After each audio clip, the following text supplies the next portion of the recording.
Mga modelo ng pambansang ekonomiya. Unang modelo. Ang unang modelo ng pambansang ekonomiya ay naglalarawan ng simpleng ekonomiya. Ang sambahayan at bahay kalakal ay iisa. Ang lumilikha ng produkto ay sharing consumer. Ang supply ng bahay kalakal ay demand nito kapag kabilang na ito sa sambahayan. Halimbawa, ikaw ay napunta sa isang pulo na walang tao at sakaling walang pagkakataon na ikaw ay makaalis agad doon. Ano ang nararapat mong gawin upang mabuhay? Maaaring gumawa ka ng paraan upang matugunan ang sarili mong pangangailangan dahil wala namang gagawa nito para sa iyo.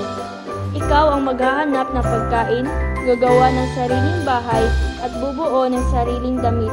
Sa madaling salita, ang sambahayan at bahay kalakal ay ikaw lamang. Ang kita sa simpleng ekonomiya ay ang halaga ng produksyon sa isang takdang panahon. Inaasahan na ang halaga ng produksyon ay sharing halaga ng pagkonsumo sa produkto. Upang lumago ang ekonomiya, kinakailangang maitaas ng kaukulang aktor ang kanyang produksyon at pagkonsumo. Created using Powtoon.